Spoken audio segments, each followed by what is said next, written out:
여러분 안녕하십니까? 사사건건입니다. 주요 소식으로 오늘도 시작하겠습니다. 더불어민주당 이재명 대표의 체포동의안과 한덕수 총리 해임 건의안이 국회의 본회의에 보고됐습니다. 국회법에 따라서 내일 오후 본회의에서 각각 표결이 있을 것으로 보입니다. 국민의힘은 이재명 대표가 밝혔던 불체포 특권 포기 약속을 지키라고 주장하고 있습니다.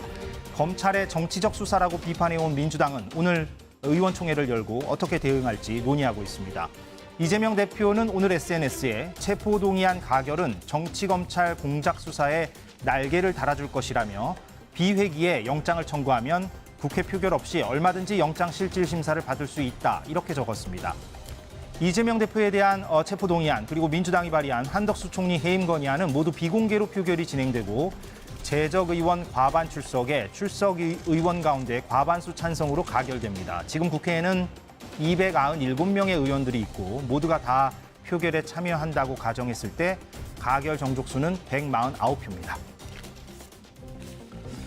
네, 무소속 윤미향 의원이 2심에서 1심보다 형량이 높은 징역 1년 6개월에 집행유예 3년을 선고받았습니다. 윤 의원은 국회에 들어오기 전에 위안부 피해자들을 위한 시민단체 정의기억연대 활동을 오랫동안 해왔죠. 그 과정에서 후원금을 일부 횡령한 혐의가 인정된 겁니다.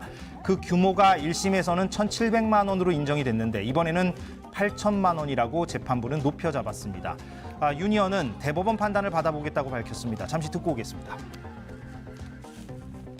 상고를 통해서 제 무죄를 다시 한번 입증을 해나가려고 하고 이 일로 인해서 일본군 위안부 문제 해결을 위한 30년의 운동이 소멸되지 않도록 남은 기간 동안 최선을 다하겠다라는 말씀을 드립니다.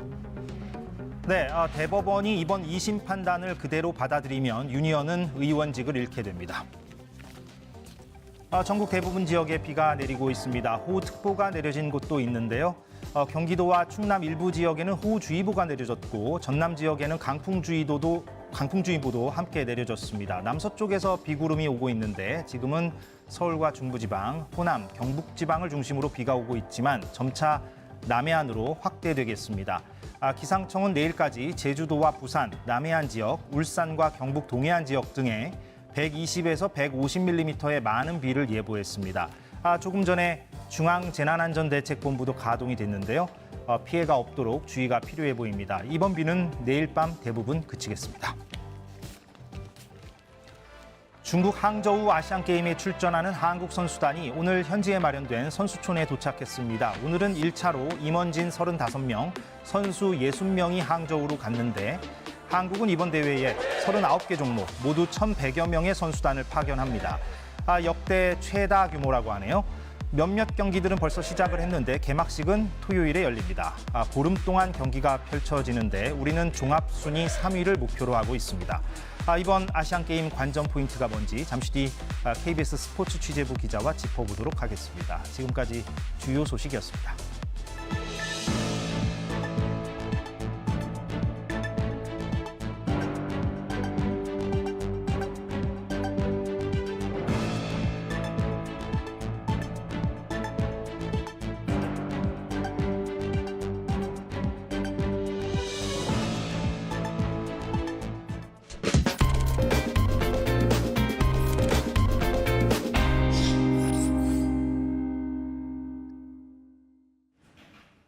예, 매주 한 번씩 이 두 분과 함께하고 있죠. 원래는 그 목요일마다 만나는데 이번 주는 수요일에 만나보도록 하겠습니다. 사사건건 김앤장, 김성회 정치연구소 I소장, 장성철 공론센터 소장입니다. 어서 오십시오. 네, 안녕하세요. 예, 반갑습니다. 이재명 대표 단식 21일째입니다. 내일 체포동의안 표결이 있고요. 아까 다 전해드렸습니다. 오늘 이재명 대표가 SNS에 입장을 올렸는데 핵심 내용을 저희가 좀 간추려봤습니다. 체포동의안 가결은 정치검찰 공작수사에 날개를 달아줄 것이다. 이렇게 적었고요. 꽤 길게 적었는데 저희가 저렇게 간략하게만 가져와 봤습니다. 저것은 사실상 체포동의안 부결을 요청한 것이다. 그렇게 해석이 되고 있고요. 비회기에 영장을 청구하면 국회 표결 없이도 실질심사 받을 수 있다. 그러니까 내가 그렇게 밝혔는데 왜 회기에 구속영장을 청구하느냐. 이런 맥락인 것 같습니다. 일단 두 분 논평을 좀 들어볼까요? 일단 문제제기하는 쪽에서 좀 얘기를 해주신다면. 김성회 소장님 불쌍해요. 그러니까 지금 민주당 당원이잖아요. 내년에 출마하셔야 되는데 저렇게 약속을 지키지 않는 당대표가 선거를 진두지휘할 가능성이 높거든요. 그런 신뢰를 잃어버린 당대표, 공천한 분들, 선거운동하는 거 국민들이 과연 받아들일 수 있을까라는 좀 생각이 들고요. 저는 좀 더 극단적으로 얘기를 하면 이재명 당대표는 정치인으로서 생명이 끝났다라고까지 말씀드릴 생명이 수밖에 끝났다. 없어요. 몇 번째 지금 약속을 어기는 거잖아요. 대선 공약이었습니다. 지방선거 전에도 약속을 했습니다. 그리고 지난 6월 달에는 국회에서 본인 입으로 국민들 앞에서 저 불체포 특권 포기합니다 라고 약속을 했어요. 그런데 지금 불체포 특권 뒤에 숨겠다라고 민주당 의원들에게 제발 체포동의안 부결시켜 주세요 라는 얘기를 하고 있습니다. 저렇게 6월 달에 이재명과 지금 9월 달에 이재명이 다르잖아요. 계속 달라지는 저런 모습을 보면 정치인으로서 신뢰는 이제 끝났다. 그러면은 국민들이 지지를 안 할 것이다. 물론 강력한 지지층에서는 그래 우리 이재명 지키자 이렇게 하겠지만 다수의 국민들에게서는 신뢰를 잃어버릴 거예요. 그러니까 이재명 당대표 했던 얘기 중에 이런 거 있잖아요. 존경하는 바고 박근혜 전 대통령 그랬더니 진짜 존경한 줄 아냐 이랬더니 이제는 체포동의안 포기한다고 했더니 진짜 포기한 줄 아냐 이런 식으로 많은 비아냥이 나올 것 같습니다. 뭐가 무섭습니까? 야당 당대표라서 도주 우려 없습니다. 본인들은 얘기를 하죠. 이번 검찰의 체포영장 소설이다, 공작이다, 증거 나온 거 하나도 없다 이렇게 얘기하잖아요. 뭐가 무서워요? 판사 앞에 가서 영장 실질 심사 받으면 되잖아요. 증거도 없고 도주 우려도 없어요. 그러면 기각시키겠죠. 근데 뭐가 무서워서 체포동의안 이걸 부결시켜달라고 호소를 합니까? 알겠습니다. 예, 김 소장. 뭐 이제 장성철 소장님은 출마하실 계획이 없긴 해서 뭐 본인에게 드릴 말씀 아니긴 합니다만 윤석열 대통령이 진두지휘해서 선거를 치르는 국민의힘 분들이 제가 생각에 더 안타깝다는 말씀을 좀 먼저 드려야 되겠고요. 물론 대통령께서는 진두지휘하는 입장은 아니라고 설명하시겠지만 국민들이 그렇게 받아들인다는 점 먼저 말씀드리고요. 그러니까 이게 첫 번째 저희가 봐야 될 것은 정치검찰의 행태입니다. 그 한 150장 정도 되는 기소 내용을 저도 쭉 봤는데요. 예. 봤는데 이번 달하고 지난달에 새로 찾아낸 정보라는 건 없었습니다. 그러니까 기존에 다 나와 있던 내용이고 별 다를 게 없는 내용이었습니다. 그렇다라고 한다면 충분히 8월에 영장 청구를 해서 이재명 대표를 국회 뭐 이렇고 저렇고 없이 그냥 법원에 가게 해서 영장 실질 심사를 받을 수 있는 충분한 기간이 있었는데 그걸 기다렸다가 정기 국회가 시작하니까 진행을 하고 그럼 민주당 내에서는 그런 뭐 가결이나 부결이냐부터 시작해서 시끄러워질 수밖에 없지 않습니까? 그러니까 검찰이 요구하는 범죄의 본질에 대한 이야기를 나누는 것이 아니라 가결시킬 것이냐 부결시킬 것이냐를 가지고 민주당을 흔드는 저 결국 검찰이 정치를 하고 있다는 비판 좀 피하기 어려울 것이라고 보고요. 이재명 대표가 영장 실질 심사를 받겠다는 입장을 분명히 표명했습니다만 최근에 일련의 흐름들, 뭐 윤석열 대통령이 야당과 협치가 없다라는 발언부터 시작해서 공세적으로 나온다기보다 이제 공격적으로 나오고 있는 상황에다 지지자들, 유권자들의 입장에서도 야 저런 식으로 하는데 지금 저게 정치가 가능하냐? 지금 어떤 무엇인가 좀 정상적인 판단을 할 수 있는 상황이냐라는 질문, 특히나 지지자들의 요구가 좀 거세지고 있는 상황에서 이재명 대표가 어쩔 수 없는 선택을 한 것이 아닌가 이렇게 좀 보고 있습니다. 예. 반박을 하고 싶은 게 그 구속영장에 보면 새로운 사실들이 많이 나와 있어요. 지금 조금씩 알려지고 있는데 대표적인 것이 쌍방울 대북 송금건과 관련해서는 2018년 9월부터 이제 2019년 12월까지 기본적으로 17차례에 걸쳐서 이화영 전 부지사가 이재명 당시 도지사에게 대북 송금이라든지 아니면 대북 사업에 대해서 보고를 했다라고 이렇게 나와 있습니다. 영장에.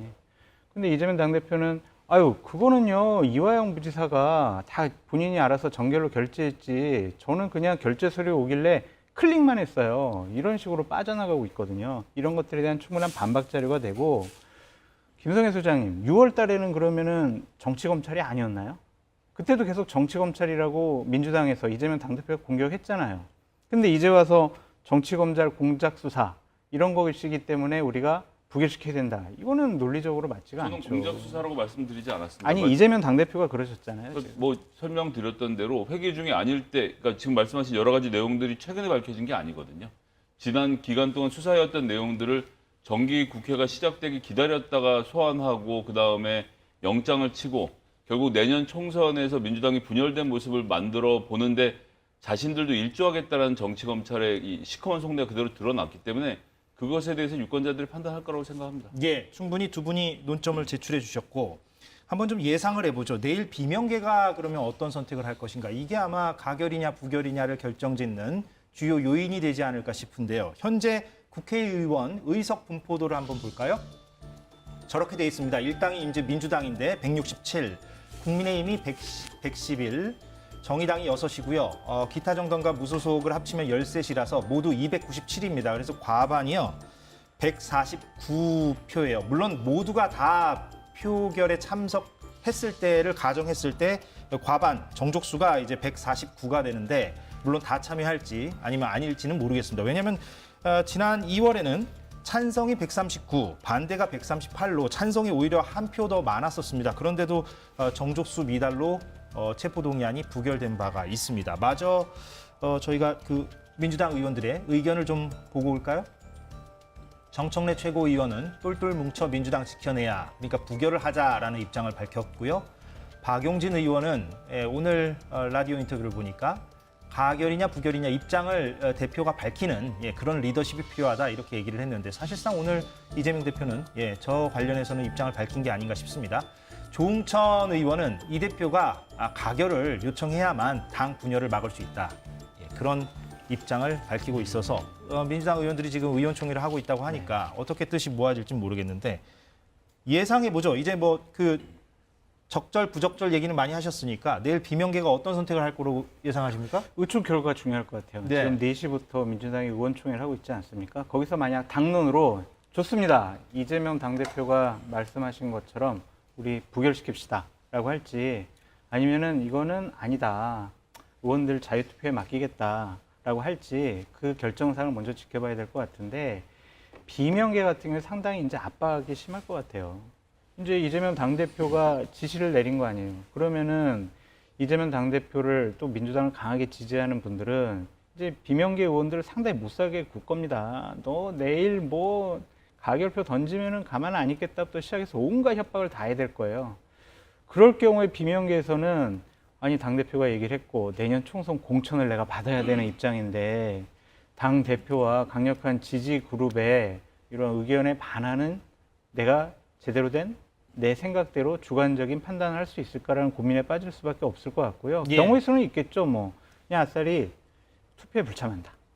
그리고 투표에 불참을 하더라도 가결이나 뭐 부결 이쪽에다가 표를 던지지 않고 기권이나 무효표를 만든다.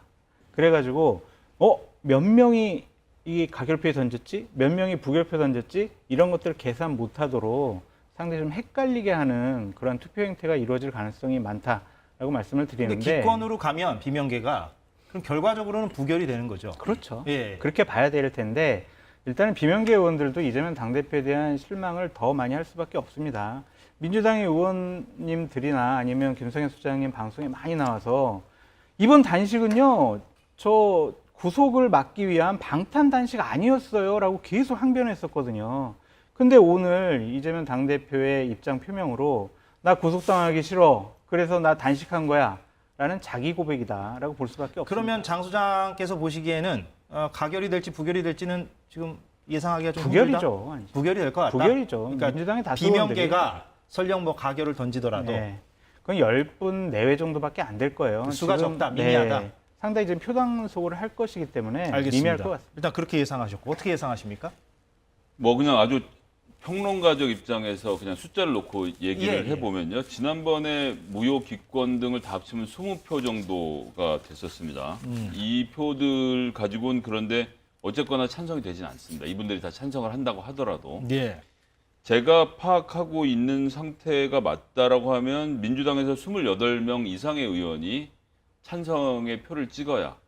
예, 오늘 아침 조간들도 그렇게 분석들을 하더라고요. 그러니까 한 30표 정도. 30표 정도가 이렇게 그러니까 30이 예. 아니고 이제 28인 28. 건데 정확히 따져보면 예. 이제 그런 표 정도가 움직여야 되는데 실제로 그럴지 여부에 대해서는 지금 아무도 모르는 거죠. 예. 그건 실제로 안에서도 모르는 게 의원들끼리도 지금 이와 관련된 대화들을 나누는 것을 극도로 꺼린다는 거예요. 예. 내가 찬성하겠다, 반대하겠다, 같이 찬성할까, 같이 반대할까라는 입장을 밝히는 사람이 거의 없는 상태라는 점을 저희가 고려를 해야 되겠고요. 그런데 예.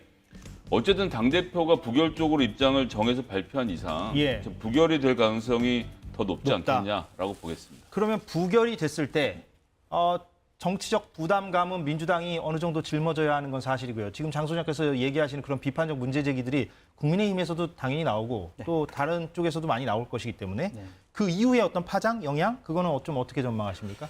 일단 부결되면 여당이나 한동훈 법무부 장관은 민주당과 이재명 당대표에 대해서 상당히 이제 융단 폭격을 가하겠죠.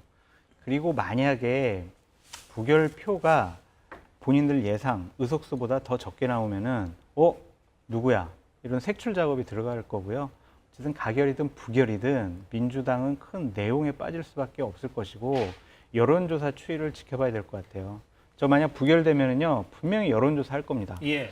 이재명 당대표에 대한 부결 이게 옳은 것이냐 안 옳은 것이냐 국민들이 입장을 물어봤을 때 거기에 만약 긍정적인 여론조사 흐름이 나타나지 않고 오히려 민주당 지지율이 낮아지면은요 부결됐더라도 이재명 당대표가 당대표로서의 권한을 계속 유지하더라도 민주당은 더 큰 내용에 휩싸일 수밖에 없다라고 말씀드립니다. 예. 어떻게 예상하십니까? 부결을 가정하면?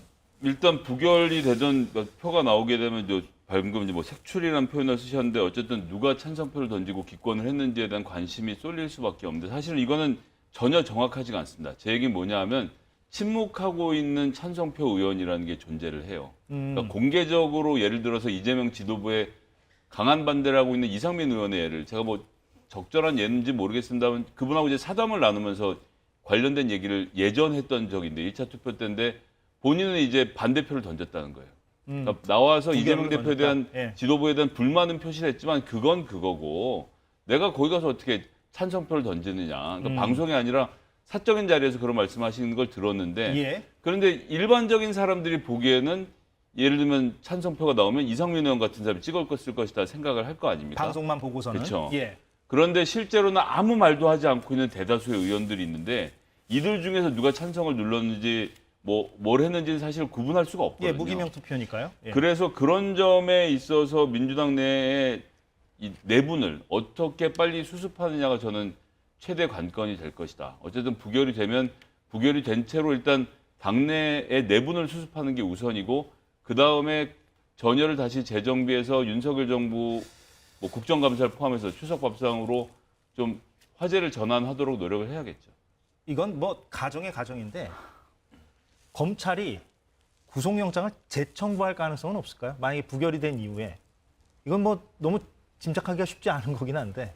근데 저는 뭐라도 할 것 같습니다. 100% 있죠. 아, 있다. 네, 근데 당연히. 사실은 수사는 좀 마무리되는 국면이긴 하고요. 다른 사실 이제 건들이 기소로 다 있잖아요. 넘어가는 국면이긴 한데. 뭐 이번에는 뭐 백현동 건하고 쌍방울 뭐 그 두 가지만 했으니까 뭐 성남 FC라든지 아니면 변호사비 대납이라든지 이런 건을 조금 더 조사를 해서 병합적으로 다시 구속영장 청구할 가능성이 높죠. 말씀 잘 주셨습니다만 예. 변호사비 대납은 가장 입증이 쉬운 범죄입니다. 김성태나 그 쌍방울의 계좌로부터 이재명 도지사가 고용했던 변호사들에게 송금한 흔적을 한 10개만 찾아내도 이건 그냥 이재명이라는 정치인을 사실 기소할 수 있는 가장 좋은 소재인데 어디 갔습니까? 검찰은 이거 하겠다라고 여기까지를 펼쳐놓고는 아무것도 못하고 있는 게 지금 알겠습니다. 정치검찰의 모습이죠. 그 하나 더. 네.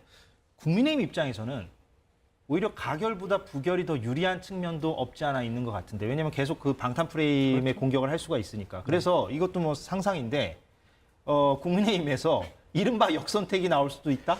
그럴 미미하지만 그럴 가능성은 가능성은 없는 것 같아요. 예. 지난번에 체포동의안 이것이 뭐 국회에 제출됐을 때 이러한 얘기 우리 했었거든요. 근데 이제 그러한 결과는 나오지 않았고 일단은 만약에 그렇게 이재명 당대표가 당대표직 유지해? 그럼 우리가 사법 리스크를 가지고 계속 질질 끌고 내년 총선 때까지 이재명은 나쁜 사람 프레임에 가둬놓을 거야. 이렇게 생각을 했다면 검찰이나 아니면 한동훈 법무부 장관과 여러 가지 협의를 통해서 이거 체포동의안 내지 말아라. 그렇게 사전 정지 작업을 했겠죠. 그러니까 이것은 냈다라는 것은 어느 정도 입장 정리가 끝났다라고 봐야 될 겁니다. 알겠습니다.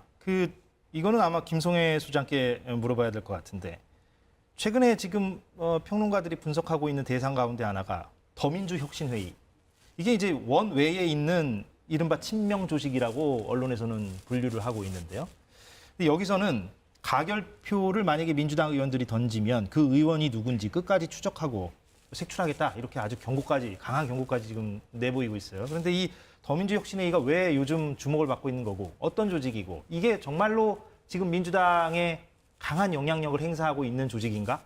어떻게 좀 분석할 수 있습니까? 일단 원외 지역위원장이나 원외 인사들로 주로 구성이 되어 있습니다. 내년 총선에 도전하려는 분들이 많이 있고요. 예. 민주당이 지금의 모습보다 훨씬 더 혁신적으로 특히 투쟁을 해야 된다는 입장에 서 있는 분들이 많이 있죠. 지금 기존에 180석 가까이 민주당에 몰아줬지만 어떠한 개혁 정책도 통과시키지 못하는 무능함을 보여줬다는 것을 혁신해야 된다는 비판을 하고 계신 분들이 있고요. 예. 민주당의 강성 지지자들하고 가장 호흡과 코드가 잘 맞는 분들이고 그런 입장을 대변해서 말씀을 하시는 분들입니다. 그런 입장을 가지고 이제 각 지역에서 지금 또 본인의 선거운동을 하시는 뭐 지금 선거운동 기간은 아닙니다만 내년에 출마하기 위한 여러 가지 활동들을 하고 있고 그래서 지역에서 현역 의원들하고 좀 부딪히고 있는 상황이 많이 있죠. 그게 그러니까 그런 좀 강경한 그런 조직이라면 그게 이제 총선에 어떤 변수가 될 것이냐 이것도 좀 주목해 볼 부분이 있네요. 그러나 총선은 이러나 저러나 여론조사 절반에 권리당원 투표 절반으로 정해지거든요. 대부분의 경선은 지역들은. 죄송합니다. 경선은 예. 그렇게 정해지기 때문에 그냥 소위 말하는 강성 지지자 그룹들 당원들의 표만 받아서 지역 경선을 통과할 수는 없습니다. 그건 그것대로 노력을 해야 되기 때문에 그건 좀 다른 모습이라고 생각하고요. 그래서 구체적으로 민주당이 어떤 방향으로 가야 되는지에 대한 비전을 보여주는 것이 저는 더 급선무다. 지금 누굴 색출하겠다. 저는 색출할 수 있는 방법 조금 전에도 말씀드렸던 것처럼 별로 없다고 보고 예. 그것보다는 지금 민주당이 민생에 있어서 혹은 어떤 개혁 문제에 있어서 무엇을 잘못하고 있고 어느 방향으로 가야 되는지에 대한 비전을 보여주는 것. 이것이 나와야 파괴력이 생길 거라고 보고 있습니다. 예. 그런데 그 내일 표결이 끝나면 또 막 명단 같은 게 돌고 막 그럴 것이기 때문에 과거의 사례를 보면 물론 그게 이제 정확히 일치한다라는 보장은 없지만 없죠. 그러면 또 개별 의원실에 이 명단이 맞냐 그러냐 이걸 또 확인하는 그 지지자들도 있을 수 있고 그래서 한동안은 좀 혼란이 계속될 것 같다는 생각이 한 가지 꼭 들고요. 드리고 싶은 말씀이 있습니다. 민주당의 이재명 당대표는 참 나쁜 정치인이다라고 말씀드릴 수밖에 없어요. 정기국회 시작되자마자 대정부 질문하면서 민주당이 정부 여당을 공격할 수 있는 가장 절호의 기회가 지금 온 거거든요. 근데 본인 단식함으로써 본인 구속 안 당하려고 방탄 프레임으로 민주당은 계속 공격을 당했어요. 알겠습니다. 본인의 개인적인 사법적인 리스크 때문에 민주당과 민주진영을 상당히 어렵게 만들었고 본인의 사법 리스크와 함께 끌려가는 진흙탕 속으로 같이 끌고 들어갔어요. 예. 이거는 큰 정치인이 될 수 없는 가장 기본적인 모습이다. 아까 장 소장께서 모두의 정치 생명이 끝났다고까지 말을 했는데 짧게 반론 주시겠습니까 아니면? 뭐 저는 뭐 정치 생명이 끝났다는 것은 지금 판단할 수 없는 문제고 결국 이제 내년 총선 결과를 가지고 이야기를 하게 될 텐데요. 예. 윤석열 지도부와의 일대 결전이 벌어지면 결국 대선의 매듭은 총선에서 지어질 것 같네요. 예. 국민의힘 얘기로 넘어가 보도록 하겠습니다. 국민의힘이 입당 환영식을 열었습니다. 그러니까 5명을 입당시켰는데 지금 화면 나가고 있네요. 시대전환의 조정은 의원도 그 5명 가운데 1명으로 포함되어 있습니다. 현직 의원이죠. 그리고 민주당 소속으로 남양주 시장을 지냈던 조광환 전 시장도 있고 문재인 정부 때 국세청장을 지낸 김현준 전 청장 등 아무튼 5명을 받아들이고 이걸 두고 이제 좀 긍정적으로 평가하자면 보수 중도 빅텐트에 시동이 걸렸다 이런 이제 말도 나오는데 여기에 장 소장께서는 동의하십니까? 동의를 안 해요. 왜 동의를 못 하십니까? 그러니까 저분들을 영입하면 중도층이 와 저런 분들 영입했으니까 우리 국민의힘 김기현 당대표 지지해줘야지 와 그렇게 생각을 할까요? 많은 중도층에 있는 분들은 왜 저런 분들을 영입을 했을까? 저런 분들이 누굴까? 그런 생각을 가질 거고 자칫 잘못하면 저 5분의 입당 때문에 국민의힘이 상당히 분란과 혼란에 빠질 수가 있어요. 가령 어떤? 왜냐면 저분들 입당했잖아요. 영입한 거 아니에요. 예. 그러면 지역구 줘야 될 거 아니에요. 지금 뭐 출마 예상지는 나오고 있습니다. 다 나오고 있어요. 예. 그러면 현역 지금 국민의힘 의원도 있단 말이에요. 그걸 어떻게 조정할 거냐고요. 그래서 현역 의원과 저런 영입 인사들 간에 조율이 제대로 되지 않으면은 내년 총선 공천을 앞두고 지도부가 상당히 공격받을 소지가 커요. 근데 영입을 하면 네. 그런 어떤 경쟁 그리고 어느 정도의 혼란은 불가피한 거 아닙니까? 누구를 영입하든? 아니, 불가피한데 예. 예를 들면 정말 상징적인 정말 저분을 모셔옴으로써 우리가 중도층으로 외연 확장, 국민들의 관심을 끌고 올 수 있고 실제로 득표력에 도움이 되는 분이면 그러한 갈등과 혼란이 있어도 괜찮아요. 그걸 감수하는데. 그렇죠. 근데 과연 저분들이 그러한 영향력을 갖고 있느냐, 그건 좀 회의적입니다. 조정은 의원이 좀 논란이 가장 되고 있는 것 같아요. 내가 변한 게 아니라 민주당이 변한 거다. 이렇게 국민의힘 입당의 변을 밝혔는데 오늘 아침에 좀 이례적으로 조선일보 일면에서 원칙 없는 영입이다. 이렇게 비판을 하기도 했습니다. 그러니까 당적을 좀 많이 옮긴 부분이 있는데 잠깐 정리를 좀 해볼까요? 예, 조정은 의원이 지금은 이제 국민의힘으로 이제 들어간 상태인데 더불어민주당으로 2016년에 들어왔었어요. 그러다가 이제 시대 전환으로 갔다가 지난 총선 때 아시다시피 두 거대 양당이 위성정당이라는 걸 만들지 않았습니까? 그래서 비판을 많이 받고 있고 또 이번에도 위성정당을 또 만들지 않을까 이런 우려도 나오고 있는데 그 더불어시민당이라는 그 민주당이 위성정당으로 들어가서 비례대표 의원이 됐습니다. 그랬다가 시대 전환으로 다시 나왔다가 이번에 다시 국민의힘으로 가는 이런 변화들을 보여서 그런 보수 진영에서도 저런 사람을 영입하는 것이 과연 원칙적인 것인가 이런 문제제기가 있는 것 같은데 그 민주당이 변한 거라는 어떤 변도 있고 해서 김성애 소장께 이번에는 좀 논평 기회를 드리겠습니다. 일단 재선하자고 국민의힘에 들어간 조정은 의원도 애잔하고 예, 조정은 의원을 경제 전문가라고 영입해서 뭘 해보려고 하는 국민의힘도 애잔하고 예, 잘 되시길 바라겠습니다. 마포갑에 뭐 이용호 의원도 출마하려고 준비 중이신데 인생의 실전에서 어떻게 부딪히게 되는지를 지역구 가서 한번 경험해 보는 것도 정치적으로는 전 성장하는 기회가 될 거라고 보기 때문에 매우 냉소적으로 말하시는군요. 지금까지 조정은 의원이 새로운 정책을 만들어야 된다라고 했던 모든 이야기들이 결국 국민의힘에 입당하기 위한 사전 작업이었다고 한다면 뭐 민주당이 87년 이후로 멈춰 있다라고 하는데 87년 이후에 민주당이 해놓았던 많은 일들 뭐 멀리 갈 것도 없습니다. 한미 FTA 민주당이 했습니다. 남북관계 개선도 보시는 것처럼 87년 이후에 했던 수많은 업적들을 무시한다는 건 386들 등살에 자기는 여기선 공천받을 자리가 없어요라는 표현 이상도 이하도 아니거든요. 더군다나 같이 시대전환당을 창당했던 이원재 전 대표 같은 경우도 굉장히 강경한 어조로 비판을 하잖아요. 자기 그룹도 같이 못 끌고 가는 정치를 글쎄요. 전 뭐 국민의힘에 대한 지향점을 가지고 경제 전문가로서의 위상을 쌓아오셨다면 그런 말씀 안 드리겠지만 지금까지가 다 국민의힘에 보내는 러브레터였다라고 한다면 민주당의 쓴소리에 대한 쓴소리가 아니었다는 거 하나 있고요. 제가 보기엔 지금 여기서 거론이 안 되는데 진짜 중요한 분은 4시 10분이 이분입니다. 예, 제가 100번쯤 말씀드렸잖아요. 대통령 유튜브 사람. 예. 유튜버 김영민 씨, KBS 공채 개그맨이죠. 이번에 영입이 됐는데요. 이분이 4시 10분이라는 본인 채널을 운영하는데 예. 뭐 간단하게 제목만 읽어드릴게요. 심판하자 문재인, 박멸하자 이재명. 내가 저 김영민 국회의원 해야겠습니다. 뭐부터 시작해서 이 굉장히 거친 제목들의 문학의 윤석열, 종북 카르텔 척결하겠습니다. 종북단체 예산 털리지 않는 나라 만들겠습니다. 이런 얘기를 하는 분인데 예.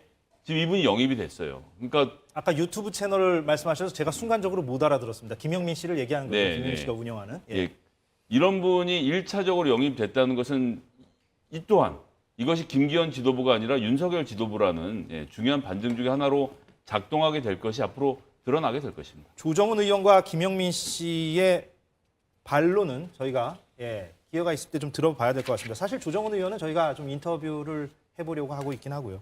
조정은 의원 같은 경우에 지금 네. 여기에는 뭐 마포 갑 출마 뭐 이렇게 나와 있지만 벌써 지금 플래카드가 걸렸던데요. 플랜카드는 종로에 걸려 있어요. 아니, 마포에 걸려 있습니다. 종로에도 걸린 제가 걸 마포에 봤거든요. 그 마포갑에 살고 있기 때문에. 자, 종로에 걸었다가 네. 마포로 옮겨서 마포에 또 걸고 마포에 사무실도 내고 난 다음에 합당을 했기 때문에 마포에요라고 말씀하시고 계시는 건 맞죠. 그러니까 종로에도 출마하려고 했다가 마포에 이제 출마한다고 하고 이러한 것들이 과연 정치 철학이 있는 것이냐라는 것에 대한 비판이 보수 언론인 조선일보부터 나온 것이다라고 말씀드릴 수 있겠습니다. 알겠습니다. 예. 이건 장 소장께 좀 질문을 드리자면 나경원 전 의원이 어제 이 자리에 나와서 제가 인터뷰를 했는데 그 대통령실 참모들의 이른바 차출설 거기에 대해서 차출이라는 용어는 부정확하다. 왜냐하면 본인들이 원해서 오는데 무슨 차출이냐 이렇게 얘기를 해서 제가 나름 일리가 있습니다. 이렇게 이제 대꾸를 좀 했는데 아무튼 그들이 나와서 공정하게 경선만 이루어진다면 뭐 나쁠 게 없다. 이렇게 나경원 전 의원은 얘기를 했는데 그런데 이준석 전 대표는 오늘 라디오를 들어보니까 공정한 경선이 안 될 수가 있다. 공정한 경선이 안 된다는 건 어떤 의미입니까? 두 가지 의미가 있겠죠. 그러니까 하나는 이제 대통령실에서 일했던 사람들, 대통령의 의중이 있는 사람들이잖아요. 그럼 경선에서 다수의 당원들은 와, 윤석열 대통령을 도와줘야지. 그러면은 대통령실에 있던 사람을 밀어줘야지. 이런 분위기가 조성될 수 있어요. 예. 그러니까 작년에 뭐 김은혜 수석과 유승민 전 의원의 경기도지사 경선 때처럼 당원들은 와, 대통령 편 들어줘야 된다. 그런 생각을 가질 수가 있고 또 하나는 컷오프가 될 수가 있을 것 같아요. 네. 공천하기 위해서는 현역 의원들 당무 감사합니다. 거기서 어느 정도 예를 들면 40%, 50% 컷달락을 시킬 수밖에 없어요. 왜냐하면 내년 총선 돼 보세요. 물갈이를 어느 당이 더 많이 했느냐 그것이 개혁 공천의 바로미터가 됩니다. 그럼 현역 의원 잘라야 될 거 아니에요. 그럼 컷오프를 시키면은 경선 자체가 되지 않죠. 그 자리에 만약 대통령실의 여러 가지 뭐 관계자들을 그냥 후보로 선정을 하고 다른 의미 없는 사람들을 그냥 들러리 경선을 시킨다면 이건 공정한 경선이라고 볼 수가 없죠. 예. 그래서 어쨌든 이 경선을 통한 또 후보 공천은 상당한 분란을 일으킬 수밖에 없고요. 예. 그 공정함이라는 것은 객관적인 데이터, 여론조사로 나와야 되는데 그 여론조사는 또 발표를 안 해요. 여의도 연구원에서 사전 여론조사를 해가지고 경쟁력 조사를 하거든요. 그걸 발표를 안 합니다. 이번에도 뭐 강서구청장 경선에서 수치를 안 알려줬다고 안 알려줍니다. 논란이 돼. 네, 안 알려줍니다. 그러면은 내가 몇 퍼센트 받았지? 왜 내가 경쟁력이 없지? 이거를 객관화된 데이터로 확인할 수가 없어요. 예. 그냥 당 지도부가 너는 경쟁력이 없어. 너보다는 이 사람이 경쟁력 있고 이 사람이 그냥 여론조사 해보니까 우리 당 후보로 적당한 것 같아 라고 결정해버리면 근데 끝이에요. 그 수치를 안 알려주는 이유는 뭡니까? 알려주면 괜히 분란이 일으킬 수가 있다. 어떤 분란이요? 이미 결론은 끝났고. 네. 그 수치를 갖고 그럼 그게 공정하냐 안 공정하냐 또 소송까지 갈 수가 있어요. 오히려 그걸 공개하지 않으면 더 분란이 있는 거 아닌가요? 근데 공개하면은 이것이 뭐 공정하냐, 어느 여론조사 회사에서 했느냐, 뭐 샘플은 몇 명이냐, 로 데이터 보여달라 이렇게 되면 상당히 복잡하다고 그런가요? 생각이 들기 때문에 그런 측면이 있다. 안 합니다. 예. 어떻게 보십니까? 실제로 차출이 예. 벌어진 건 대통령실이 아니고요. 부산, 울산, 경남 지역, 특히 부산일 겁니다. 부산의 현역 의원들을 차출해서 수도권의 험지로 다 던지겠죠. 그렇게 해서 지역구를 비우면 조금 전에 장성철 소장님 말씀하신 대로 그다음 절차가 진행이 될 겁니다. 저희들 예측으로는 한 5개 정도만 남기고 나머지 의원들은 전부 다 서울에 가서 뛰어라라고 할 겁니다. 서울 경기 지역에 가서 붙어라. 제가 뭐 구체적으로 성함을 거론하긴 그런데 뭐 워낙 유명하신 분이니까 예를 들면 해운대에 있는 하태경 의원 이런 분은 예. 관악에 출마해라. 서울대 나오지 않았느냐. 서울에 가서 이제 더 큰 정치인 돼야지.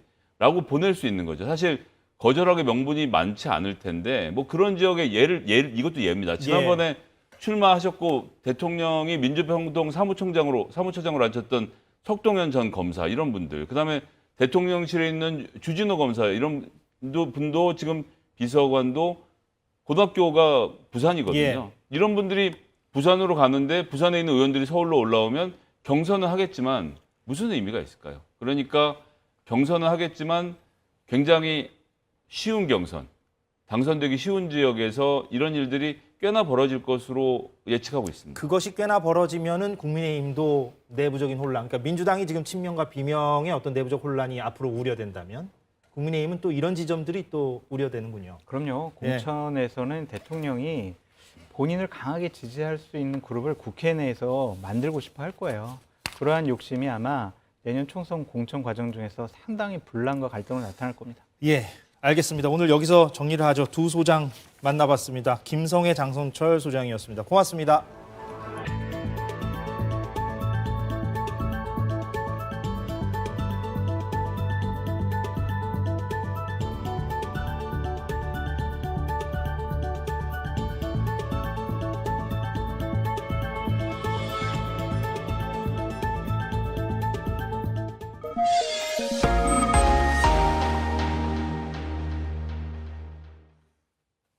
예, 인터뷰 이어가겠습니다. 북한과 러시아의 정상회담이 있었고 한반도를 둘러싼 외교전 앞으로 어떻게 전개가 될 것인가 궁금해하는 분들이 적지 않습니다. 어제 우리 외교부가 주한 러시아 대사를 초치했죠. 초치는 불러들인다는 뜻입니다. 항의성, 경고성 메시지를 전할 때 보통 이렇게 초치를 해서 전달을 하죠.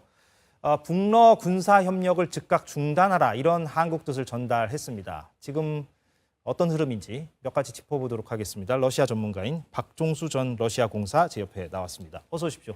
예, 안녕하십니까. 예, 안녕하십니까.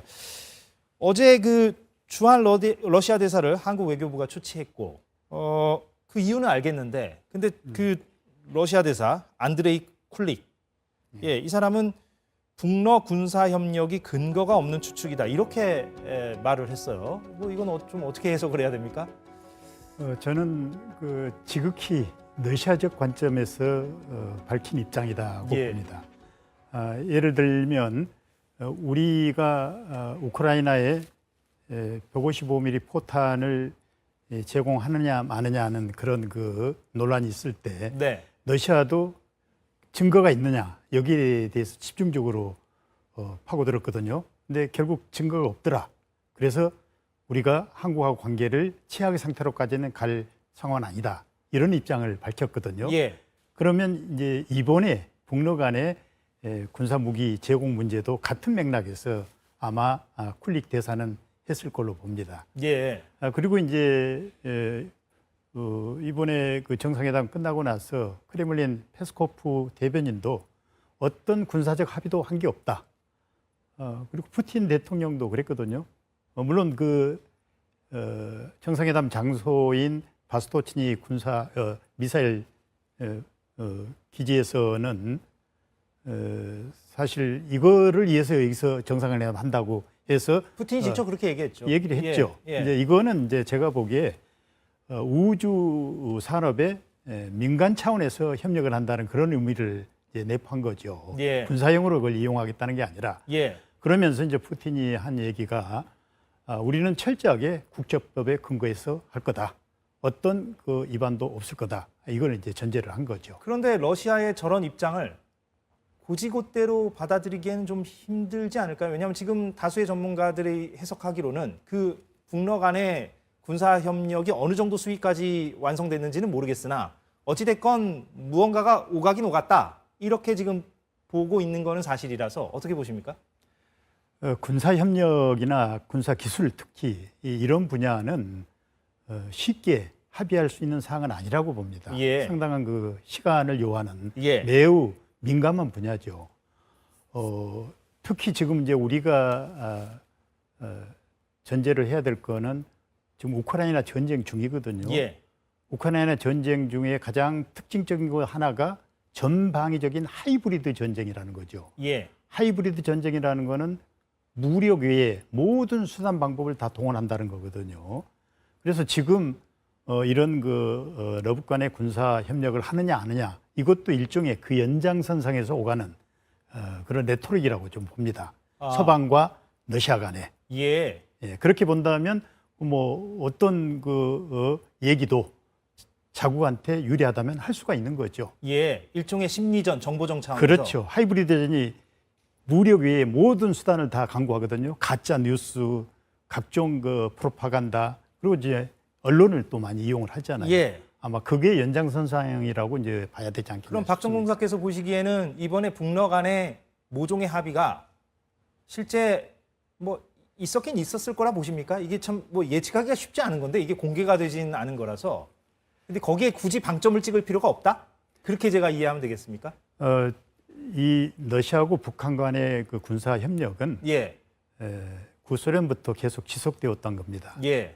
다만 이제 소련이 해체되고 러시아로 접어들면서 그거를 이제 공개적으로 안 했던 이유는 남한을 의식했던 그런 부분이 매우 강했거든요. 예. 근데 이번에 이렇게 공개적으로 군사 협력을 할 의향을 보이는 거는 지극히 그 한미일 연대 그리고 한국의 북한의 강공책 예. 뭐 이런 거에 대한 그 반사적인 어떤 그 대응이 아닌가 예. 이런 생각을 합니다. 예. 그러니까 실질적으로 하더라도 그건 공개될 수가 없는 거거든요. 예. 그동안에 김정은 위원장뿐만 아니라 선친인 김정일 위원장도 군사시설을 여러 번 방문을 했거든요. 예. 그렇지만 거기에 대한 결과는 공개가 안 됐습니다. 예. 그리고 우리가 알지도 못하고 아무리 정보력이 뛰어나도 그건 쉽지가 않을 걸로 알고 있습니다. 예. 지금 단계에서는 우크라이나 전쟁을 계기로 해서 치열한 어떤 심리전이 지금 전개되고 있다고. 그 맥락으로 봅니다. 이번에 북러 정상회담을 바라보는 것이 더 본질적인 관점이다.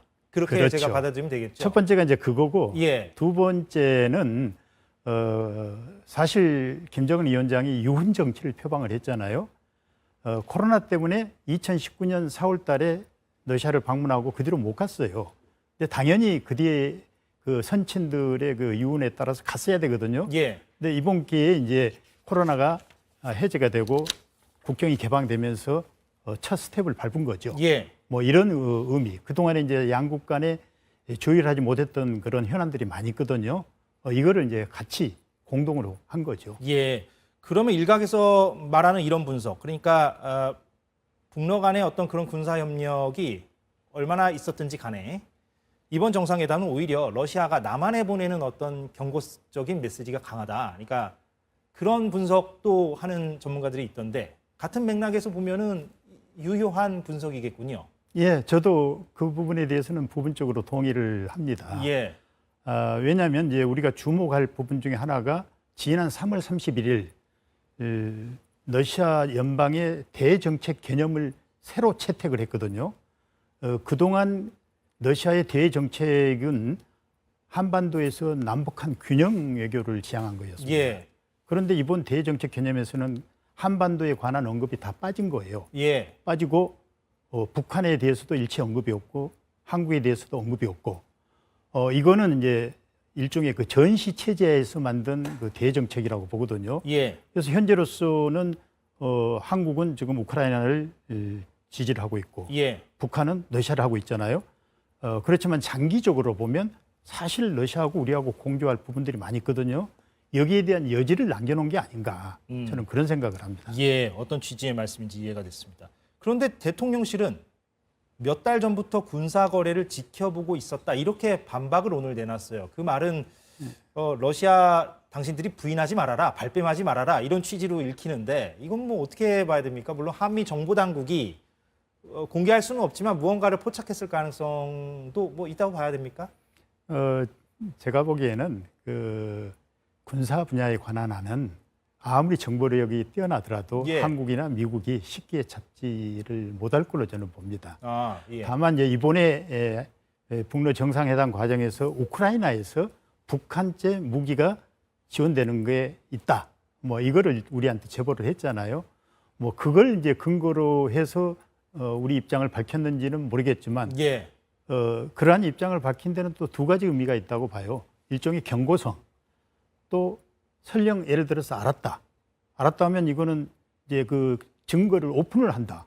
오픈을 했을 때 이거는 판도라의 상자를 여는 거하고 같은 개념이라고 봐요. 예. 그러면 거기에 대한 보복을 해야 되는데 보복을 할 수 있는 범위가 어디까지냐는 얘기죠. 예. 그렇지 않아도 지금 우크라이나 전쟁을 저는 조그만한 세계 대전이라고 소전이라고 보든 스몰 리틀 월드, 리틀 월드워 예. 뭐 이렇게 보고 있는데 예. 잘못하면 한반도로까지 확전이 될 그런 그 가능성도 전혀 배제할 수가 없는 거죠. 그래서 이거는 매우 우리 입장에서도 외교적으로 조심스럽게 접근할 수밖에 없는 분야라고 봅니다. 예. 그러면 그 연관되는 얘기인데 그렇게 이번 북러 정상회담이 어떤 심리전 내지는 정보전의 연장 성격이 강하다면 앞으로 한국과 미국이 취할 수 있는 어떤 대응 조치는 무엇이 될 수 있겠는가? 이 부분은 좀 어떻게 설명할 수 있겠습니까? 한국과 미국이 취할 수 있는 조치는 저는 상당히 제한적이라고 봅니다. 그동안에 지금 북한에 대한 제재를 계속 해왔잖아요. 그렇지만 공개된 거나 공개되지 않은 거나 보면 북한이 많이 위반을 했거든요. 그럼에도 불구하고 유엔에서 그런 정보를 수집했음에도 불구하고 경고만 했지 실질적인 제재를 못했던 거예요. 예. 제재할 수 있는 유일한 방법은 무력밖에 없거든요. 무력을 동원했을 때 그 다음 단계는 사실은 누구도 장담할 수 없는 상황이죠. 예.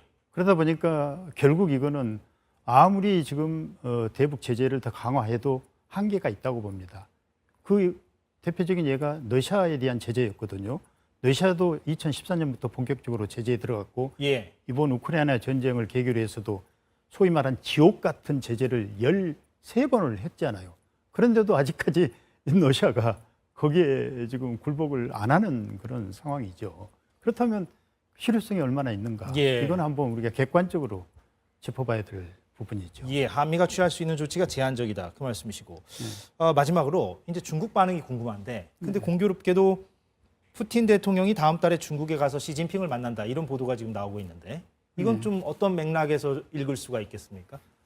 지금 국제 무대가 지금 매우 긴박하게 돌아가는 그런 외교 행태를 보이고 있습니다. 예. 뭐 아시다시피 8월 말 경우에는 이제 브릭스 정상회의가 남아공에서 있었잖아요. 그리고 바로 이어서 이제 유엔 정상 총회가 열리고 9월 달에 그 이전에 또 인도에서 G20 정상회의가 열렸잖아요. 그리고 이제 가장 중요한 거는 11월 달에 우리 미국에서 에이펙 정상회담이 열립니다. 여기를 염두에 둔 사전의 조율을 아닌가 싶습니다. 왜냐하면 예. 중국과 러시아, 심지어는 북한까지 일관되게 서로 목소리를 내는 부분이 브릭스 정상회의 성명서에서도 유엔의 그런 비민주적인 그런 거를 개혁을 해야 된다. 안보리를 중심으로 해서. 그리고 예. 또 하나가 탈달러화를 공유를 해야 된다. 그래서 예. 구체적인 지금 액션에 들어가고 있거든요. 그거는 바로 중국과 러시아 간에 그동안에 합의했던 그런 내용이고 이번에 북한과 러시아 간에도 그 문제를 다시 한번 제기를 했었습니다. 그러다 보니까 이 문제를 이제 에이펙 정상까지 갈 때 사전에 조율을 하지 않고서는 안 된다고 보는 거죠. 그래서 단순히 북러 정상에 대한 어떤 그 후속 조치로 푸틴이 방중을 한다? 이보다는 훨씬 더 큰 개념이다. 큰 개념으로 봐야 되지 않을까 하는 생각입니다. 알겠습니다. 예. 오늘 인터뷰 여기서 좀 마무리를 해야 될 것 같습니다. 박종수 전 러시아 공사와 얘기 나눴습니다. 오늘 고맙습니다. 예, 감사합니다. 네, 오늘 사사건건 여기까지 하겠습니다. 내일은 그 항저우 아시안 게임 중계 방송으로 저희가 하루 쉬어가고요. 모레 찾아뵙겠습니다. 고맙습니다.